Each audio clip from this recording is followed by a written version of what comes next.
हाँ जी गाइज, आपका good note mathematics में यूट्यूब चैनल पर आपका स्वागत है। देखिए, हम रिलेशन एंड फंक्शन कर रहे थे, उसका पार्ट 1 अपलोड हो गया। अब ये पार्ट 2 अपलोड किया जा रहा है 6 AM। ठीक है जी। तो ये IIT JEE के लिए अगर आप प्रिपेयर कर रहे हो तो ये आपके लिए बेस्ट है। अगर आप +12th में हो तो भी ये आपके लिए बहुत ही अच्छा यूट्यूब चैनल है, जहाँ पे आपको साथ के साथ फ्री PDF भी प्रोवाइड की जा रही है। जहाँ पे आप वीडियो देख रहे हो डिस्क्रिप्शन में जाना, ये टेलीग्राम का ग्रुप है। ठीक है, यहाँ पे लिंक दिया हुआ है, सीधा आप टेलीग्राम के ग्रुप के ऊपर आओगे और वहाँ से आप PDF ले सकते हो, वो भी फ्री ऑफ कॉस्ट, कोई उसके ऊपर नहीं। अगर आपको फिर भी कोई प्रॉब्लम आ रही है तो ये हमारा व्हाट्सएप नंबर है, तो आप हमें व्हाट्सएप कर सकते हो। और इसके अंदर हमारे पास क्या हो गया, ये 11th के हमारा बैच चल रहा है, 12th का चल रहा है, TGT PGT या मास्टर कैडर की किसी ने तैयारी करनी है तो उसका बैच चल रहा है, कॉम्पिटिटिव एग्ज़ाम उसका हमारा बैच लगातार चल रहा है। तो हमारा ये सेकंड पार्ट अपलोड किया जा रहा है, तो अब हम उसके कुछ क्वेश्चन आंसर्स देखते हैं। ठीक है गाइज, देखो अब ये हमारे पास क्वेश्चन है। ठीक है, अब देखो रिलेशन एंड फंक्शन है, उसका ये रिलेशन वाला टॉपिक है, बहुत इजी टॉपिक है। इसके अंदर मैं इंपॉर्टेंट करवा देता हूँ, तो देखते हैं इसको कैसे करते हैं। बस थोड़ी मोटी क्वेश्चन प्रैक्टिस ही है जो हमें करनी है। देखो हमें क्या कहा है, let A is a set of all lines in XY plane. ठीक है, and R be R relation in A. कोई भी आर है, रिलेशन किसके साथ है, ए डिफाइंड बाय दीज। ठीक है, line 1 is parallel to line 2, ये L1 है, ये L2 है। Show that R is equivalence, also find the set of all lines related to this line. हम ये भी कहा है सारे लाइन का हमें सेट निकालो जो इस लाइन से रिलेट करता है। ओके, अब हम देखते हैं सोल्यूशन। इसका क्या करते हैं हम, सोल्यूशन। चलो जी, देखें हमें क्या, सबसे पहले हमें क्या प्रूव करना है, इक्विवेलेंस के लिए सबसे पहले क्या होता है हमारा, रिफ्लेक्सिव। हमारे पास क्या है, इसको प्रूव करना है, रिफ्लेक्सिव। ठीक है, सबसे पहले हमने रिफ्लेक्सिव प्रूव करना है। देखो रिफ्लेक्सिव के अंदर हमने क्या देखा था, हम किसको रिफ्लेक्सिव कह रहे थे, हमने रिफ्लेक्सिव के बारे में क्या पढ़ा था, रिफ्लेक्सिव कौन से होते हैं।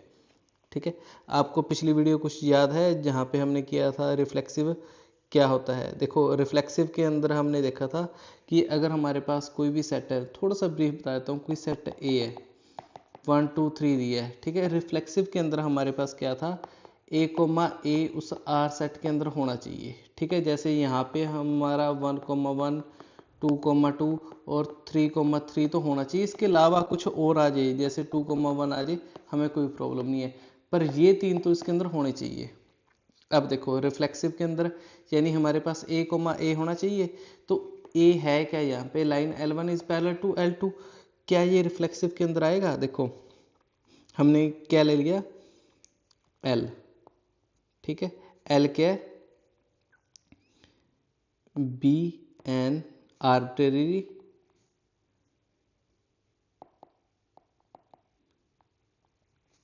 Line in A. ठीक है, देन देखो line L parallel to L तो होगी, इसका मतलब ये है L, L उस R के अंदर बिलोंग कर जाएगा। ठीक है, सो रिफ्लेक्सिव। देखो इसका मतलब अगर आप समझो, एक लाइन है, ठीक है, एक लाइन L है, ठीक है, एक लाइन L हो गया, ये खुद के तो पैरेलल होगी ना, इसलिए वो रिफ्लेक्सिव है। ठीक है जी, सेकंड सिमेट्रिक। हमने सिमेट्रिक क्या पढ़ा था, अगर आपको याद हो, हमने सिमेट्रिक क्या पढ़ा था। सिमेट्रिक के अंदर हमने ये बताया था कि अगर आपका A, B उस R के अंदर है तो B, A भी किसके अंदर होना चाहिए, उस R के अंदर होना चाहिए। तो यही बात है। देखो इसको मैं कैसे लिखूंगा, L1 और L2 उस सेट A के अंदर है। ठीक है, L1 है कैसा, L1 ये है, L2 ये है, L1 ये है, L2 ये है, यानी L1 लाइन है पैरेलल है L2 के। देखो ये L1 ये L2, ये लाइन इस लाइन के पैरेलल है, तो इसका मतलब ये लाइन तो इस लाइन के पैरेलल होगी ही होगी ना, तो बस यही चीज़ है। अगर लाइन पैरेलल है तो इसका मतलब ये है कि अगर मैं इसको ऐसे लिखता हूँ, अगर मैं इसको ऐसे लिखता हूँ, ये उस कि L1 coma L2 belongs to R, इसका मतलब ये है ना L1 पैरेलल टू L2, तो इसका मतलब तो ये भी है, इसका मतलब तो ये भी है कि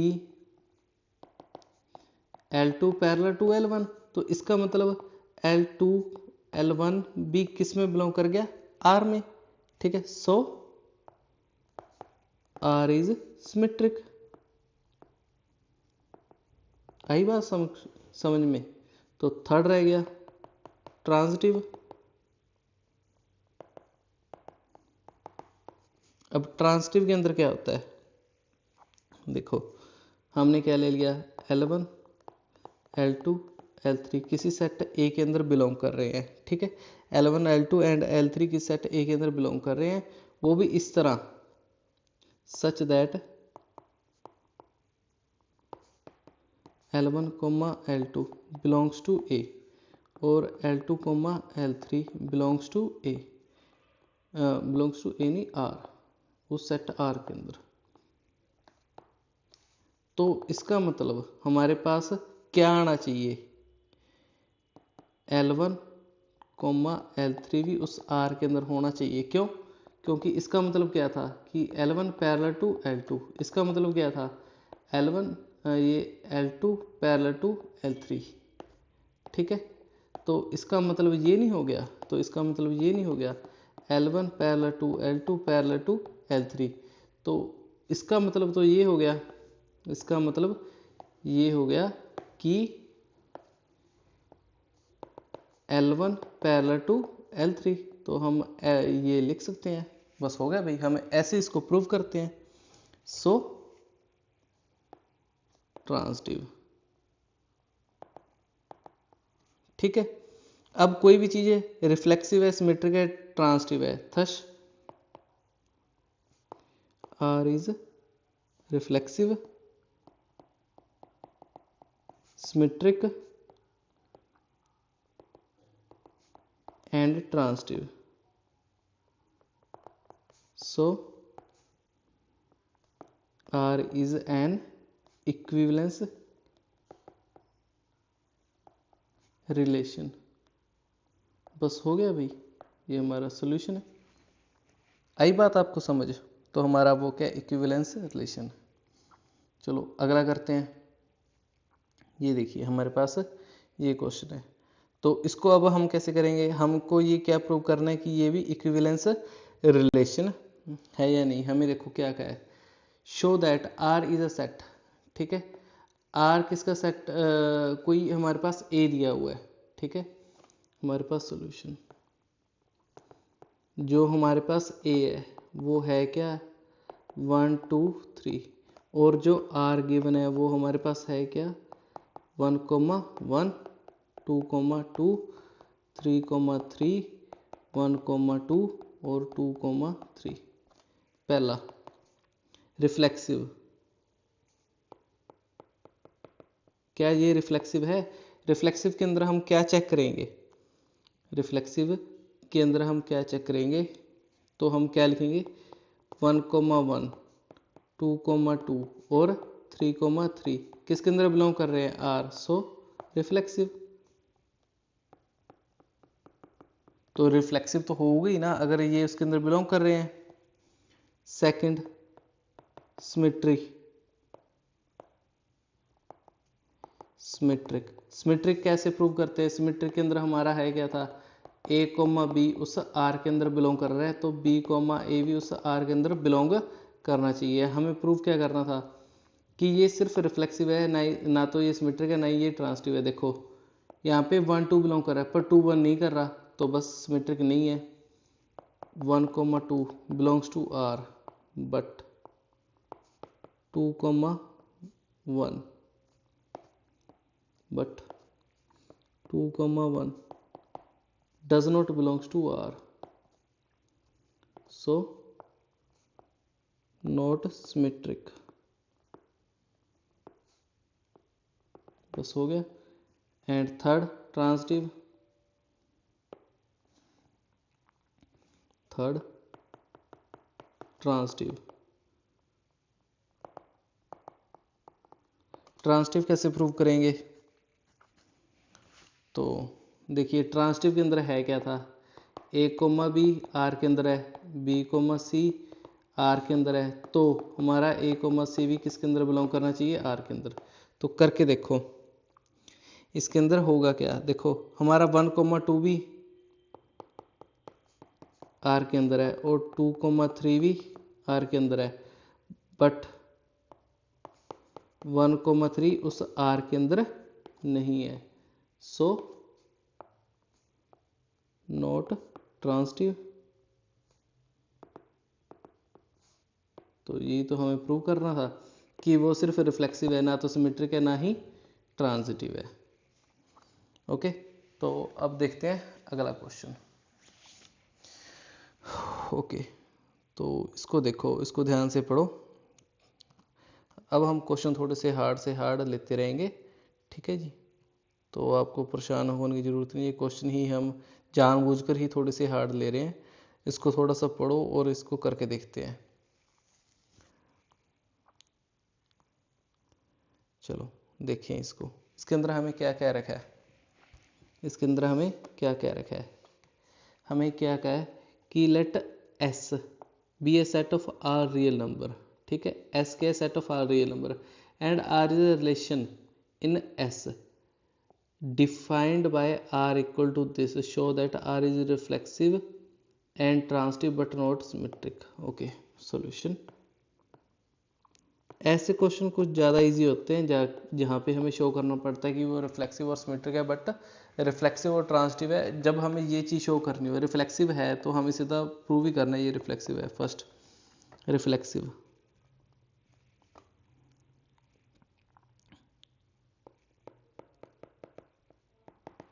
ठीक है।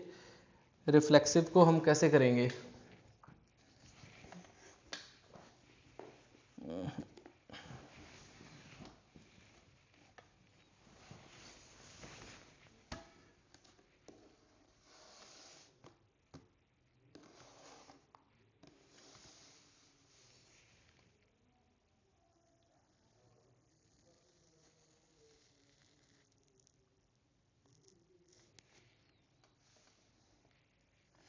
देखिए फर्स्ट हमें प्रूव करना है रिफ्लेक्सिव, ठीक है। रिफ्लेक्सिव के अंदर होता क्या है, ए कोमा ए उस आर के अंदर होना चाहिए, यही हमें पता था। अब इसके अंदर है क्या, let S be a set of real number defined by R, हमें जो आर दिया हुआ है वो हमारे पास है क्या, ए कोमा बी। हम उसके अंदर वो एलिमेंट रख सकते हैं जहाँ पे A less than equal to B हो, लेस देन इक्वल टू हो, यही है, ठीक है। तो हमारे पास A less than equal to A तो है ही है, तो इसका मतलब ए कोमा ए हमारे पास आर के अंदर होएगा, क्योंकि इसका मतलब ये है ना कि वो इक्वल टू तो है ही है ना, तो इसका मतलब वो आर के अंदर बिलोंग करेगा ही करेगा। सो रिफ्लेक्सिव।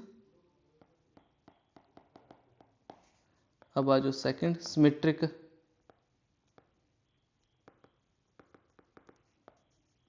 सिमेट्रिक के अंदर क्या करेंगे,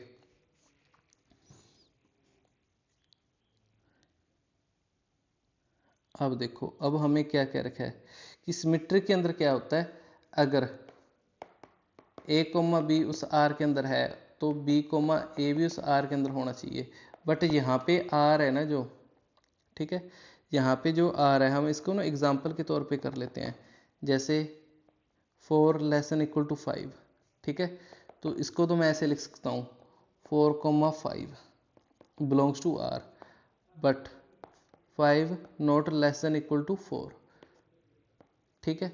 तो मैं ये नहीं लिख सकता does not equal to 5 4 does not belongs to R, तो ये आर से बिलोंग नहीं करेगा, सो नॉट सिमेट्रिक, तो वो सिमेट्रिक नहीं है।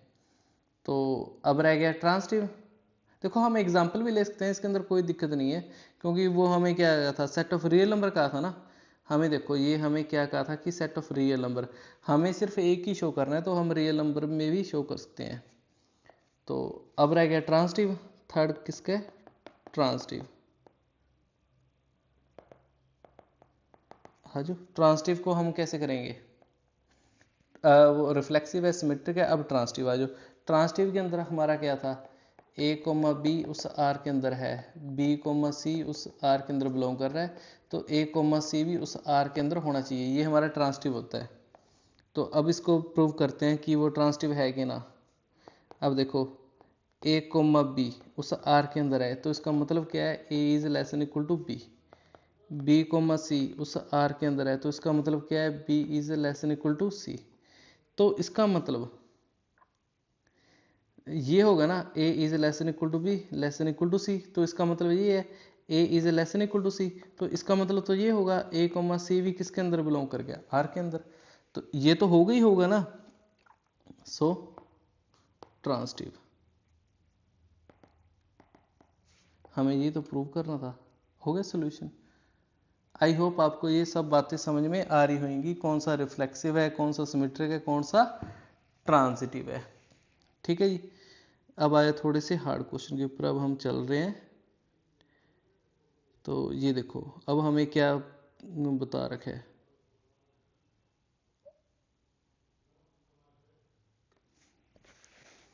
देखो कोई भी लेट ए, हमारे पास ये दे रखा है, ए के अंदर हमने इंटीजर्स लेने हैं 0 से लेके 12 तक। Show that this is multiple of 4, ये हमारे 4 के मल्टीपल हैं, is reflexive symmetric and transitive. उसके बाद ये कह रखा है find the set of elements related to A. ठीक है, हमें सेट फाइंड आउट करना है जो रिलेटिव किसके हो, ए के हो। ठीक है जी। तो अब हम करें इसको स्टार्ट। मेरे ख्याल से ना मुझे यहाँ से एक पता वो याद आया है, तो मैंने फर्स्ट क्वेश्चन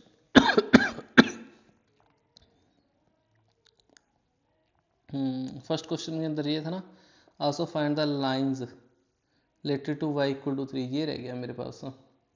तो उससे पहले तो मैं इसको पूरा कर दूं। ये होता है थोड़ा टेक्नोलॉजी का फ़ायदा, चाहे पेज पूरा हो गया हम ऐड कर सकते हैं। ओके, यहाँ पे क्या लिखूँ, देखो फैमिली ऑफ लाइन। ठीक है, ये आपका +1 के अंदर टॉपिक है। ठीक है, ये क्या है, family of lines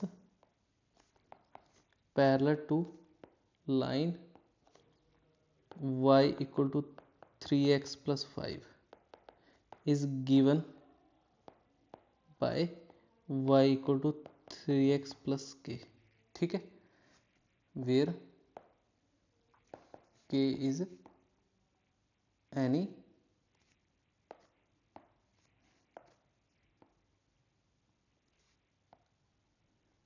real number, कोई मर्जी नंबर हो सकता है। ठीक है, बस वो रियल होना चाहिए, तो बस ये हो जाएगा।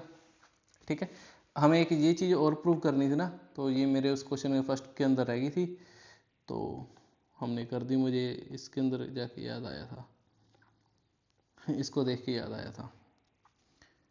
तो अब हम करते हैं इस क्वेश्चन को। देखिए हमें क्या कह रखा है, लेट ए, ये तो उसका रिलेशन ये दे रखा है कि mode of A minus be multiple of 4 हो तो रिफ्लेक्सिव सिमेट्रिक और ट्रांसटिव करना है। सबसे पहला काम तो यही है। ठीक है, तो सॉल्यूशन रिफ्लेक्सिव सिमेट्रिक और ट्रांसटिव इसे करना है। तो अब हम इसे कैसे करेंगे, सबसे पहले इसके अंदर ए तो लिखो ना, ए के अंदर हमारे पास सेट के अंदर कौन कौन से एलिमेंट है, 1 1। ओहो मैं क्या कर रहा हूँ, ये तो आर लिख रहा हूँ। ए के अंदर 1 2 3 4 6 7 8 9 10 11 एंड 12, हमारे पास सेट ए के अंदर ये एलिमेंट आ गए। तो 0 भी है भाई, क्योंकि 0 से स्टार्ट हो रहा है। ठीक है, हमारे पास सेट के अंदर ये सारे एलिमेंट आ गए। और रिलेशन आर तो हमें पता ही है कि वो ए माइनस बी उससे होना चाहिए। आर क्या है, ए कोमा बी, और mod of A minus B is a multiple of 4। पहला रिफ्लेक्सिव, पहले इसको क्या प्रूव करना है, रिफ्लेक्सिव। ये रिफ्लेक्सिव होगा या नहीं, देखो रिफ्लेक्सिव के अंदर मैं आपको फिर से बता दूं, a, a belongs to r होना चाहिए, यानी a माइनस a 0 होना चाहिए। ठीक है, देखो इसको मैंने लिखने का तरीका बता रहा हूँ, ये इसको हम कैसे लिखते हैं, जो भी रिलेशन दिया हुआ है ना, रिलेशन ए आर बी, इसको ऐसे लिखा जाता है, ये थोड़ा सा ध्यान से देख लेना। ये हमें क्या दिया हुआ है, a minus B is a multiple of 4, ये 4 का मल्टीपल होना चाहिए। अब यहाँ पे दोनों सेम ही होंगे, तो a minus A is a multiple of 4, तो इसका मतलब तो ये होगा 0 इज मल्टीपल ऑफ 4, तो 0 तो मल्टीपल हो गई 4 का। ठीक है, this employees A R A. ठीक है,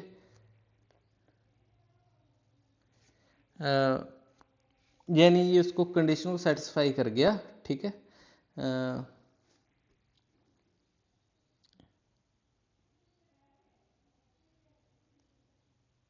इसको मैं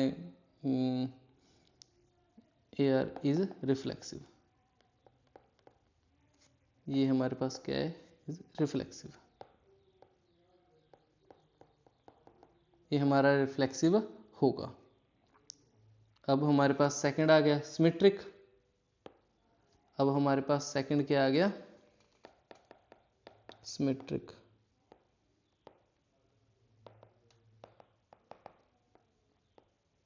अब हमारे पास सिमेट्रिक आ गया। सिमेट्रिक को कैसे लिखूंगा, देखो ए आर बी, इसको मैं कैसे लिखता था, mod of A minus mod of A minus B, है ना, इज अ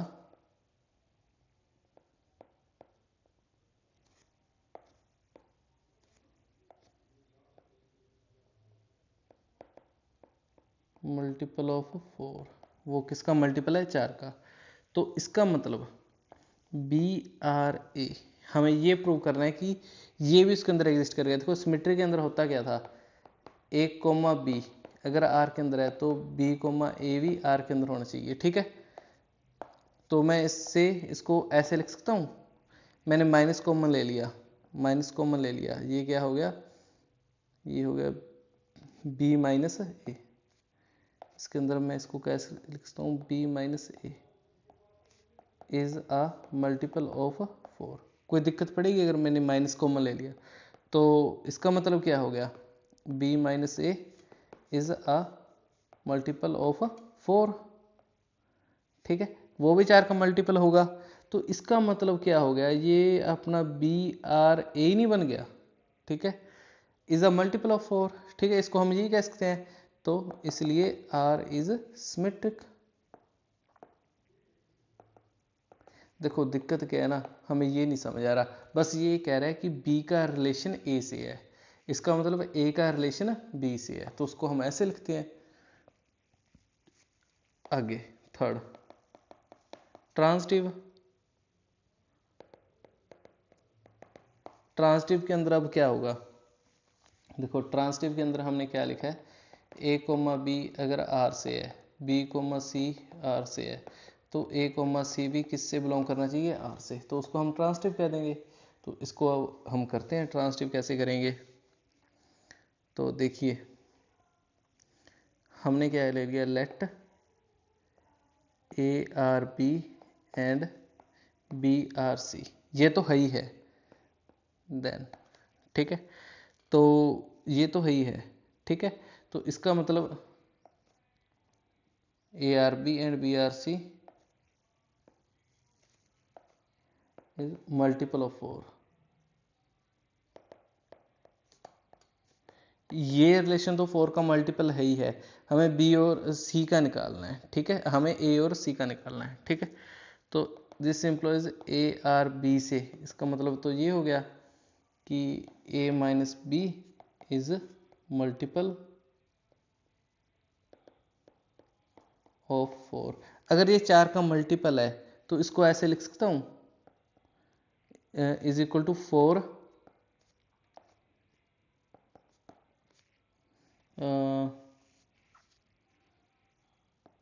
K1 लिख दो, ठीक है। यहाँ पे K कोई मर्जी कांस्टेंट है, उससे कोई फर्क नहीं पड़ता। और इसके बाद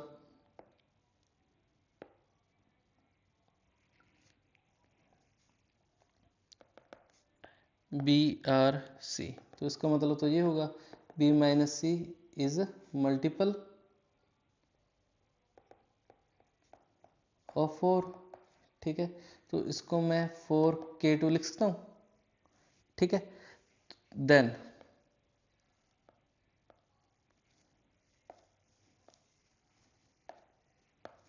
मैंने क्या लिख दिया,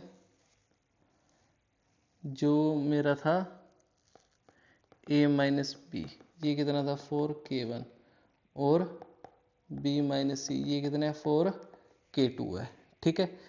तो अब जो मेरा है A minus C, this implies A minus C, तो A माइनस सी को मैं ऐसे लिख सकता हूँ A माइनस बी, माइनस को बना दिया B माइनस सी, तो इसकी जगह पे मैं क्या लिख सकता हूँ 4K1 माइनस 4K2, तो मेरे पास कॉमन क्या आ गया 4 आ गया, K1 माइनस K2, तो इसको मैंने क्या कह दिया 4K, तो ये भी किसका मल्टीपल हो गया 4 का, ठीक है। This implies A minus C is multiple of 4, ये भी 4 का मल्टीपल हो गया, तो इम्प्लॉइज ARC इज ट्रांसिटिव, तो वो भी हमारे पास क्या हो गया ट्रांसिटिव तो हो ही गया, okay. Hence R is equivalence relation, वो हमारे पास क्या हो गया इक्विवेलेंस रिलेशन हो गया। अब बात आ गई सेट की। अब देखो ये इक्विवेलेंस तो हो ही गया, अब हमारे पास क्या आ गया find the set of elements related to 1, find the set of elements related to 1। अब हमें ये फाइंड आउट करना है find the set of elements related to 1, तो इसके अंदर क्या आ जाएगा नाउ हमें set of element related to 1 find out करने हैं, ठीक है। तो जो सेट हम ऐसे लिखते हैं सेट 1 से रिलेटेड कौन सा होगा जो x बिलोंग्स टू a, ठीक है, और उसके अंदर रिलेशन XR1 होगा, ठीक है, XR1 से होगा। तो इसका मतलब ये हो गया ना, इसका मतलब ये हो गया कि x है वो a से है, a के अंदर हमारे वो सारे एलिमेंट हो गए 1 to 12 तक, तो यहाँ पे यही होएगा कि mode of x minus 1 is multiple of 4, वो सारे किसके मल्टीपल होंगे 4 के। तो इसको मैं कैसे लिख सकता हूँ, इसके अंदर हमारे पास जो अब मेरे पास जो a था, जो मेरे पास a था वो मेरे पास a है क्या 1 2 3 4 5 6 7 8 9 10 कितने तक था ये 12 तक था 11 12। अब देखो यहाँ पे मैं क्या रखूँ, यहाँ पे मैं क्या रखूँ कि वो 4 का मल्टीपल बन जाए उसके अंदर 1 घटाने से, ठीक है। पहले तो अगर मैं 1 रख दूँ 0 भी 4 का मल्टीपल है, यहाँ पे 5 रख दूँ 5 माइनस 1 4, तो वो भी है। अगर मैं यहाँ पे 9 रख दूँ 9 माइनस 1 8, ये भी 4 का मल्टीपल है। तो ऐसे ऐसे एलिमेंट कौन से हो गए, तो इसके अंदर जो मेरे एलिमेंट है ना वो हो गए मेरे पास 1 5 9, बस हो गया भाई, ठीक है। हेंस रिक्वायर्ड सेट हमारे पास कितना हो गया 1 5 9, तो ये तो हमें फाइंड आउट करना था। आई होप आपको ये समझ आ गई होगी। और आज का लास्ट क्वेश्चन, ठीक है जी, तो ये भी काफ़ी अच्छा क्वेश्चन है, अब इसको करते हैं, ठीक। वैसे तो हमारा रिलेशन लगभग खत्म ही हो गया। देखो रिलेशन के अंदर क्वेश्चन कौन सा होता है, prove that it is a equivalence relation, ठीक है, वही रिफ्लेक्सिव सिमेट्रिक ट्रांसिटिव बारी बारी वही करते रहना। सॉल्यूशन, इस वीडियो को देखने के बाद आपका 99% काम बन जाना चाहिए रिफ्लेक्सिव सिमेट्रिक और ट्रांसिटिव के अंदर। पहला रिफ्लेक्सिव, तो रिफ्लेक्सिव हम कैसे कहेंगे, हमें क्या दिया हुआ है, हमें दिया हुआ है कोई भी ए दिया हुआ है और क्या है R is related to A cross A, ठीक है, ए क्रॉस ए से रिलेटेड है, यानी हमारे पास ये है क्या क्रॉस प्रोडक्ट है डिफाइंड बाय ए, ओके। अब ये डबल दे दिया ए कोमा बी और सी कोमा डी, उसको हम ऐसे डिफाइन करेंगे, यानी ए का डी के साथ और बी का सी के साथ जोड़ बराबर आना चाहिए। Then prove that this is equivalence relation. ये ध्यान से देखना भी क्वेश्चन, देखो इसके अंदर हमें क्या दे रखा है, जो ए कोमा बी है ना वो ए क्रॉस ए से है, यानी ए क्रॉस ए का मतलब ये एलिमेंट इससे और ये एलिमेंट इससे, ठीक है। अगर आपको आई थिंक बात समझ में आ गई, ठीक है, तो इसका मतलब तो यही हुआ ना कि ए कोमा बी हमारे किसके अंदर है, ए के अंदर ही है, ठीक है।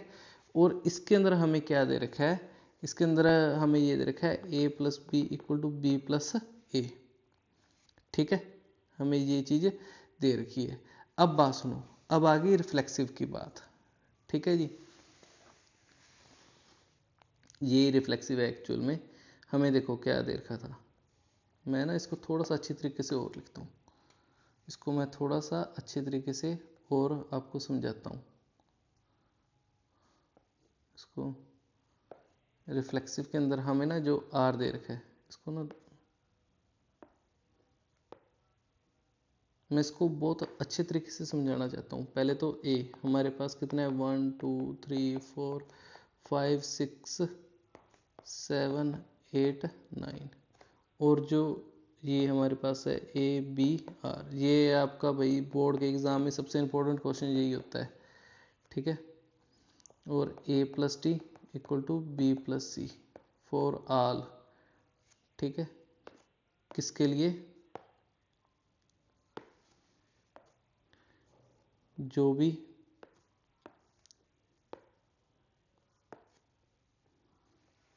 For all A comma B और सी कोमा डी बिलोंग कर रहे हैं ए क्रॉस ए के अंदर, ठीक है।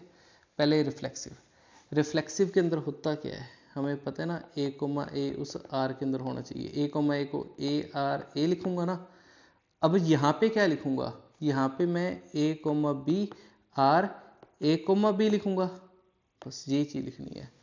For reflexive A comma B R A comma B, ये चीज़ लिखनी है। तो इसके अंदर होगा क्या, इसके अंदर तो मैं ऐसे लिखूंगा, देखो फर्स्ट की लास्ट से, फर्स्ट की लास्ट से और इन दोनों का जोड़, यहाँ पे भी आ जाओ, इसको और इसको जोड़ दो, तो यहाँ से क्या आएगा ए प्लस बी बराबर बी प्लस ए, ठीक है, दोनों इक्वल तो होंगे ही होंगे, तो इसका मतलब इसको ये क्या हो जाएगा, this implies R is reflexive, R reflexive है। सेकंड सिमेट्रिक, अब ये सिमेट्रिक क्या होता है, ठीक है जी। अब आ जाओ ये सिमेट्रिक, सिमेट्रिक के अंदर क्या होगा, अब देखो सिमेट्रिक के अंदर हमें पता है ना ए कोमा बी उस आर के अंदर है, तो बी कोमा सी भी उस आर के अंदर और बी कोमा ए भी उस आर के अंदर होना चाहिए। तो अगर मेरे पास A comma B R C comma D, इसका मतलब तो यही होगा कि ए प्लस टी इक्वल है बी प्लस सी के, ये हमें गिवन है, तो इसको मैं ऐसे लिख सकता हूँ B plus C equal to D plus A, ठीक है, उसको आगे पीछे करके लिख लिया। तो इसका मतलब तो यही हो गया ना, इसका मतलब क्या हो गया, मेरे पास सी comma D are A comma B के, देखो इसको मैं थोड़ा सा सही करके लिख देता हूँ, इसको मैं ऐसे लिख सकता हूँ सी प्लस बी, ठीक है, सी प्लस बी। देखो पहले और इसका जोड़ और इसका जोड़, तो मैंने सी डी और ये लिख सकते हैं, ठीक है। सो आर इज सिमेट्रिक, तो वो सिमेट्रिक तो होगा ही होगा।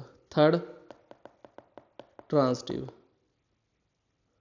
तो अब ट्रांजिटिव कैसे करेंगे, ट्रांजिटिव के अंदर आपको याद है हमने क्या किया था, ए कोमा बी आर के अंदर है, बी कोमा सी भी उस आर के अंदर है, तो ए कोमा सी भी उस आर के अंदर होना चाहिए। तो इसको बस अब कर दो। हमारे पास क्या दिया हुआ है, A comma B R C comma D, तो इसका मतलब होगा ए प्लस डी बराबर बी प्लस सी। ठीक है, C comma D R E comma F, तो उसका मतलब क्या होगा, सी प्लस एफ बराबर डी प्लस ई। ठीक है, तो इससे मैं ये लिख सकता हूँ, अगर मैं इन दोनों को जोड़ दूँ, इसको इसके साथ, इसको इसके साथ, तो इसका मतलब तो ये हो गया A plus D plus C plus F बराबर B plus C plus D plus E. तो इनको काटने के बाद किससे, डी से डी गया, सी से सी गया, तो मेरे पास बचा क्या, ए प्लस एफ बराबर बी प्लस ई। तो इसको मैं ये लिख सकता हूँ, A comma B R E comma F, वही देखो फर्स्ट और लास्ट। अब इसका और इसका जोड़ इसके और इसके जोड़ के बराबर हो जाएगा।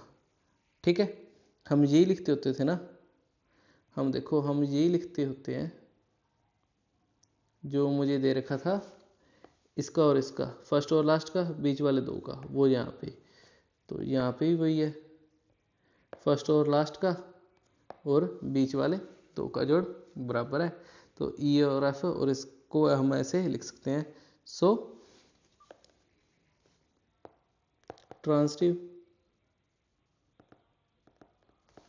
ओके गाइज, अब इसके बाद हमें क्या, इसके बाद एक चीज़ और बता रखी है, इक्विवेलेंस क्लास। ठीक है, हमें equivalence class determined by 2,5, equivalence class बतानी है जो 2,5 से बना सके। ठीक है, इक्विवेलेंस क्लास क्या चीज़ है, ठीक है जी, अब वो आ जाओ इक्विवेलेंस क्लास के बारे में। कोई खास मुश्किल नहीं है, इक्विवेलेंस क्लास को ना हम डिनोट किससे करते हैं, आपको मैं बना के दिखा देता हूँ। अब आ जाओ इक्विवेलेंस क्लास, देखो इसको ना मैं ऐसे लिखूंगा, 2,5 की इक्विवेलेंस क्लास बनानी है ना, तो मेरे पास क्या हो जाएगी, ए कोमा बी, यानी 2,5 आर ए कोमा बी, बस ये बन गई इक्विवेलेंस क्लास। ठीक है, तो इसका मतलब क्या हो गया, इसका मतलब क्या होगा, इसका मतलब होगा ए कोमा बी, इसके अंदर कौन कौन से एलिमेंट आ जाएंगे, इसके अंदर हो जाएगा 2 plus B equal to 5 plus A के बराबर आना चाहिए। ठीक है जी, तो इसके अंदर मेरे पास जो ए कोमा बी के, इसके अंदर क्या रिलेशन आ गया, तो ये मेरे पास रिलेशन बन गया बी माइनस ए बराबर 3। ठीक है, ये है हमारी इक्विवेलेंस क्लास, यानी बी और ए के अंदर क्या रिलेशन बन गया, ए कोमा बी। ठीक है, वो हमारे पास रिलेशन ये बन गया। हमारे पास ए तो दिया ही हुआ था, सेट ए हमारे पास क्या था, 1 2 3 4 5 6 7 8 9 तक ही था। तो अब हम इससे अपनी क्लास बना लो जो इस कंडीशन को सेटिस्फाई करता हो। तो इस कंडीशन को कौन कौन से एलिमेंट सेटिस्फाई करेंगे, देखो इक्वल टू 3 आना चाहिए। पहले मैं क्या लिख दूँ, 1,4। ठीक है, 4 - 1 3, और 2,5, और क्या आ गया 2,5, और क्या आ गया 3,6, और क्या आ गया 4,7, और क्या आ गया 5,8, और क्या आ गया 6,9, बस हो गया जी, और क्या हो गया 6,9, बस हो गए। ये हमारे पास क्या बन गई, इक्विवेलेंस क्लास। इसको कहते हैं इक्विवेलेंस क्लास, ये वाली को। Okay guys, thank you so much for watching, और अपने फ्रेंड्स को भी वीडियो ज़रूर शेयर कीजिए, PDF डाउनलोड कीजिए, देखिए, फ्री ऑफ कॉस्ट है, हमारी जो मेहनत है उसको अप्रिशिएट ज़रूर कीजिए। Thank you so much guys. आपको मैं एक बात का यकीन दिलाता हूँ, रेगुलर क्लासेस लगेंगी, और क्लासेस इस हिसाब से लगेंगी कि आपको मैथ के अंदर कोई प्रॉब्लम नहीं आने वाली, ये हमारा प्रॉमिस है। Thanks guys.